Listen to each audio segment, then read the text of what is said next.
Guys, तो कैसे हो आप सब। गाइज, आज हम बात करने वाले हैं बेन 10 यूनिवर्स के थेनोस यानी कि विलगैक्स की। भले ही विलगैक्स बेन 10 यूनिवर्स के अंदर एक एंटागोनिस्ट है, लेकिन फिर भी विलगैक्स को कई सुपर हीरो से ज्यादा पसंद किया जाता है। और पसंद करे भी क्यों ना, बेन 10 क्लासिक और बेन 10 की बाकी की सीरीज आज जिस लेवल पर है वो शायद ही उस लेवल पे हो पाती अगर उनमें विलगैक्स ना होता। बेन 10 क्लासिक सीरीज में तो विलगैक्स का रोल नेक्स्ट लेवल का था, और बेन 10 क्लासिक में जिस तरह से विलगैक्स को इंट्रोड्यूस किया गया था भाई, सच में बहुत हार्ड। याद है वो वक्त जब बेन 10 क्लासिक सीरीज में टीवी स्पीकर से विलगैक्स की आवाज हमारे कानों तक आती थी तो कैसे अंदर से डर सा लगने लगता था। बेन 10 क्लासिक में उस वक्त विलगैक्स को जिस तरह से हाइप क्रिएट करके इंट्रोड्यूस किया गया था, उसके बाद में शायद ही किसी बेन 10 विलन को उस तरह से इंट्रोड्यूस किया गया हो। बेन 10 क्लासिक जब इंडिया में आया था उस वक्त मैं काफी छोटा था, और तब तक मुझे नहीं पता रहता था कि किसी भी सीरीज के लास्ट में विलन हमेशा हारते हैं। इसलिए उस वक्त मेरे को विलगैक्स को लेकर यही लगता था कि बेन इसको कभी नहीं हरा पाएगा, और ऐसा लगे भी क्यों ना। याद है वो वक्त जब बेन अपग्रेड में ट्रांसफॉर्म होकर रोजो के साथ में मर्ज हुआ था, तब हमने विलगैक्स को पहली बार देखा, और भाई उस सीन को देख के तो कोई भी बच्चा डर ही जाएगा। ऐसी कई पुरानी यादें मेरी बेन 10 के साथ में बचपन की जुड़ी हुई है, लेकिन उनमें डर सिर्फ मेरे को विलगैक्स और गोस्ट फिक्स से लगता था। गोस्ट फिक्स से इसलिए लगता था क्योंकि उस वक्त बेन 10 क्लासिक के जो एपिसोड थे वो शायद लगभग शाम को 3 बजे के आसपास में आते थे, और मैं स्कूल से आता था शाम को 5 बजे। इसलिए मैं उन एपिसोड को तब देखता था जब वो रात को फिर से टेलीकास्ट होते थे, करीबन 7-8 बजे के पास में। लेकिन उस वक्त सर्दियों में 7-8 बजे के आसपास में काफी अंधेरा हो जाता था, और भाई फिर वो अंधेरे के अंदर मैं जब गोस्ट फिक्स की वो डरावनी आवाज सुनता था, सच में यार फटके फ्लावर हो जाती थी।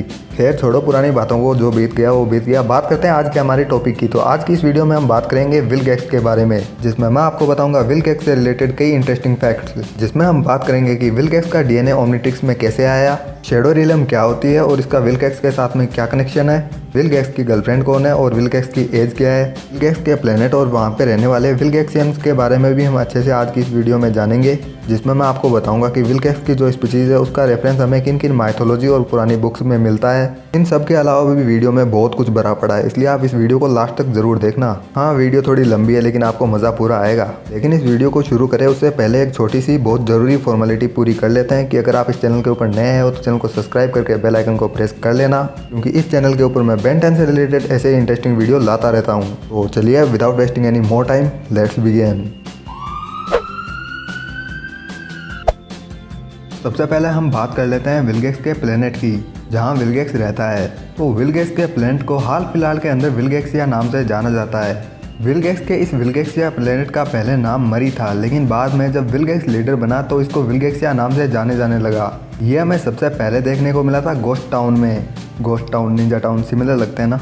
ये जो अभी आप देख रहे हो स्क्रीन के ऊपर, ये विलगैक्स के प्लेनेट विलगैक्सिया का लोगो है। ऐसा ही एक लोगो मार्वल कॉमिक्स के अंदर भी हमें देखने को मिलता है। मैं यहाँ बात कर रहा हूँ मार्वल कॉमिक्स के अंदर जो हाइड्रा का लोगो है उसकी। अगर इन दोनों लोगों को हम साथ में देखें तो हमें पता चलता है कि हाइड्रा का लोगो और विलगैक्सिया का ये लोगो काफ़ी सिमिलर है। अगर आप हाइड्रा के बारे में नहीं जानते तो मैं आपको बता दूं कि मार्वल सिनेमैटिक यूनिवर्स के अंदर हाइड्रा एक टेररिस्ट ऑर्गेनाइजेशन है। विलगैक्स का जो ये प्लेनेट है विलगैक्सिया, ये एक शैडो रियलम प्लेनेट है। अगर आप नहीं जानते कि शैडो रियलम प्लैनेट्स होते हैं क्या है, तो मैं आपको बता दूं कि ये वो प्लैनेट्स होते हैं जिनको शैडो गॉड्स ने बनाया होता है। ये शैडो रियलम प्लैनेट अर्थ के पैरेलल वर्ल्ड होते हैं। इस तरह के शैडो रियलम प्लैनेट्स के ऊपर ना तो फुल लाइट होती है और ना ही फुल डार्कनेस होती है। शैडो गॉड्स ने शैडो रियलम प्लैनेट्स को इस तरह का बनाया क्योंकि उनका काम था लाइट और डार्कनेस के बीच में मेंटेन बना के रखना। अगर आप विलगैक्स के प्लेनेट को गौर से देखते हो तो आपको पता चलता है कि विलगैक्स के इस प्लेनेट विलगैक्सिया के ऊपर ना तो फुल लाइट है और ना ही फुल डार्कनेस। वैसे दिखने में तो नल वॉइड भी शैडो रियलम जैसा लगता है, लेकिन अभी मैं इसके बारे में श्योर हूँ नहीं। वैसे नल वॉइड और विलगैक्सिया दोनों पास पास में ही है, ज़्यादा दूर नहीं है ये दोनों। आप नल वॉइड को किस तरह से देखते हो? क्या नल वॉइड एक शैडो रियलम के अंडर आता है? जैसे हमारी अर्थ के एक मून है, वैसे ही विलगैक्स के इस विलगैक्सिया के दो मून है। अब बात कर लेते हैं विलगैक्सिया पे रहने वाले लोगों की, यानी कि विलगैक्स की स्पीशीज़ की।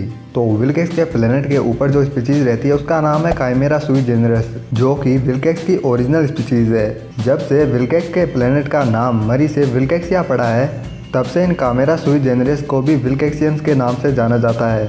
अगर विलगैक्सिया के इन लोगों को हम देखते हैं तो हमें पता चलता है कि इनके जो हाथ की उंगलियां हैं वो सिर्फ 4 है और पैरों की 2 ही है। विलगैक्सिया के इन विलगैक्सियंस को खाने में गोश्त बहुत ज़्यादा पसंद है। इन विलगैक्सियंस का ये अजीब सा नाम काइमेरा सुई जेनरस, इसमें जो स्टार्टिंग का वर्ड है काइमेरा, वो एक माइथोलॉजी बेस्ड वर्ड है जिसको अलग अलग माइथोलॉजी के अंदर अलग अलग तरीके से रिप्रेजेंट किया गया है, जिनमें चाइनीज, जापानीज और ग्रीक माइथोलॉजी जैसी और भी कई माइथोलॉजी शामिल है। ग्रीक माइथोलॉजी के अंदर काइमेरा एक राक्षस था जिसकी बॉडी अलग अलग जानवरों की बॉडी से मिला के बनी थी। अगर चाइनीज माइथोलॉजी की बात करें तो चाइनीज माइथोलॉजी के अंदर काइमेरा एक लोयन था और उस लोयन के विंग्स थे। इन सभी माइथोलॉजी में जो जो बातें बोली जाती है उन सब में एक बात कॉमन है, जिसमें ये सभी माइथोलॉजी काइमेरा को एक मिक्स स्पीशीज के रूप में डिस्क्राइब करती है। और बेन 10 यूनिवर्स में अगर बात करें तो काइमेरा शायद बेन 10 यूनिवर्स में विलगैक्स के लिए इसीलिए आया है क्योंकि विलगैक्स की भी जो ये स्पीशीज है वो एक मिक्स स्पीशीज है। सुई जेनरस की बात करें तो ये एक लैटिन वर्ड है जिसका मतलब होता है अपनी तरह का। ये शायद काइमेरा वर्ड को पूरा करने के लिए आया है क्योंकि विलगैक्स की जो ये स्पीशीज है ये अपनी ही तरह की एक मिक्स स्पीशीज है। विलगैक्स के ये विलगैक्सियन दिखने में कथुलू जैसे दिखते हैं। ये कथुलू हमें देखने को मिला था 1928 की एक शॉर्ट स्टोरी में जिसका नाम था द कॉल ऑफ कथुलू, जो कि दिखने में विलगैक्स के जैसे ही आधा ड्रैगन और आधा ऑक्टोपस था। घोस्ट टाउन से पहले यही समझा जाता था कि विलगैक्स के प्लेनेट विलगैक्सिया के ऊपर जितने भी विलगैक्सियंस हैं वो सभी विलगैक्स की तरह ही वॉरियर हैं। लेकिन घोस्ट टाउन के आने के बाद में हमें पता चला कि ये सभी विलगैक्सियन काफ़ी शांत स्वभाव के होते हैं। ये उतने पावरफुल है नहीं जितना इनको पहले समझा जाता था। ये अपनी फैमिली के साथ में शांति से रहना पसंद करते हैं। लेकिन इन सब में विलगैक्स गोकू निकला। भले ही विलगैक्स एक विलन है लेकिन गोकू की तरह उसने भी खूब मेहनत करके ये पावर हासिल की है। काइमेरा सुई जेनरस के अलावा भी विलगैक्सिया के ऊपर एक स्पीशीज और रहती है जिसका नाम है स्क्विड मॉन्स्टर्स। ये स्क्विड मॉन्स्टर विलगैक्सिया पर रहने वाले लोगों के पेट्स हैं। ये उसी तरह के पेट है जैसे अपने यहाँ पे डॉग और कैट्स नहीं होते।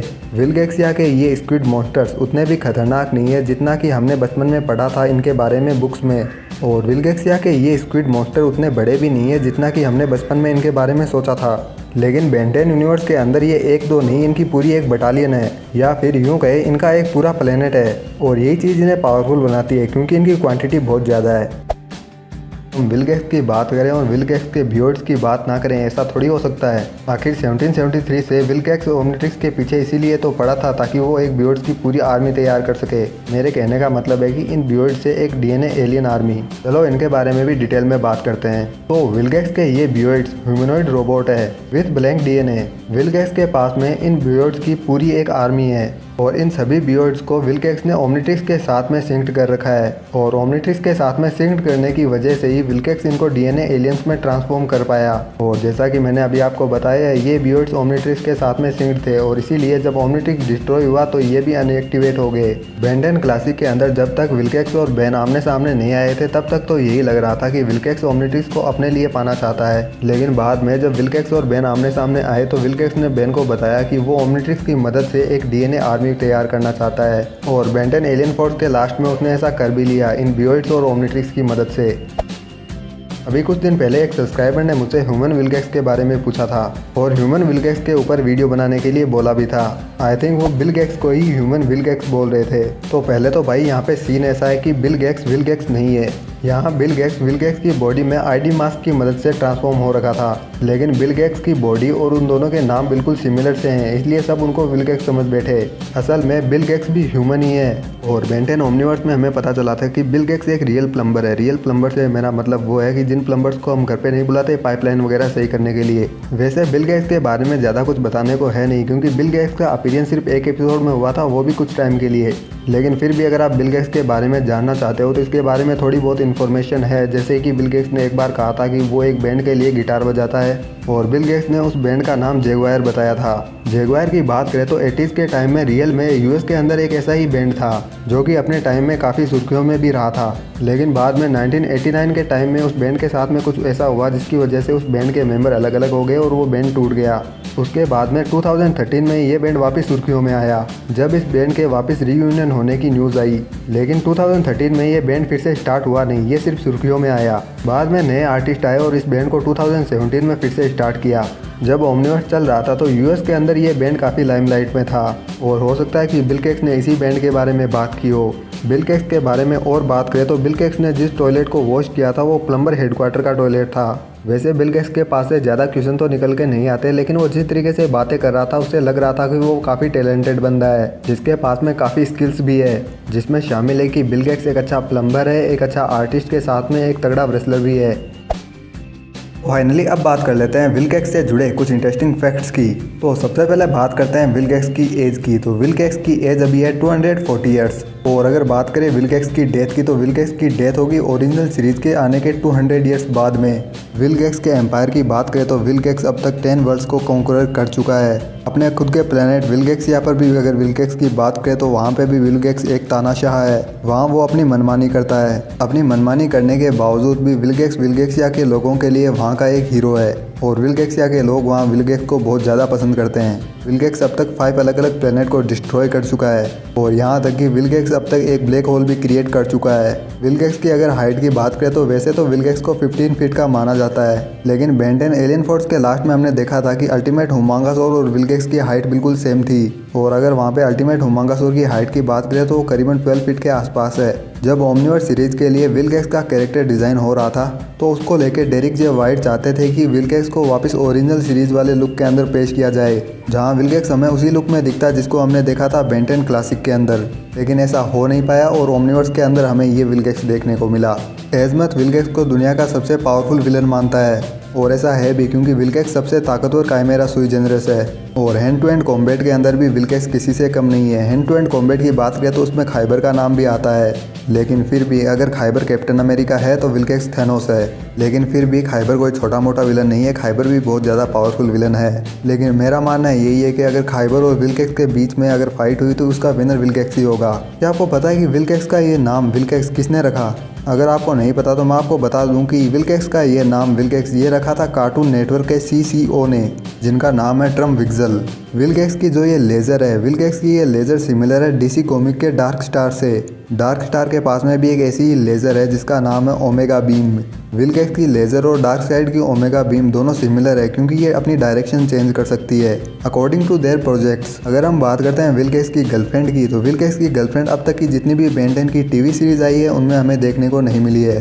लेकिन बिल गेट्स की इस गर्लफ्रेंड के बारे में हमें पता चलता है बेन 10 स्टूपिड फोर्स में, जहाँ हमें पता चलता है कि बिल गेट्स की एक गर्लफ्रेंड है जिसका नाम है नेक्स। जहाँ तक बात है कि बिल गेट्स ओमनिट्रिक्स के अंदर कैसे आया, तो इसके बारे में हम बात करेंगे इस वीडियो के पार्ट 2 में। और इस वीडियो का पार्ट 2 मैं तब लेके आऊँगा जब इस वीडियो के ऊपर 10K व्यूज़ कंप्लीट हो जाएंगे। तो इसलिए वीडियो को लाइक करो, कमेंट करो और शेयर करो अपने दोस्तों के साथ में, और जल्दी से जल्दी 10K व्यूज़ कंप्लीट कराओ ताकि इस वीडियो का मैं पार्ट 2 लेके आ सकूँ। तो फिर चलिए आज के लिए बस इतना ही, मिलता है नेक्स्ट वीडियो के अंदर। तब तक के लिए जय हिंद, वंदे मातरम।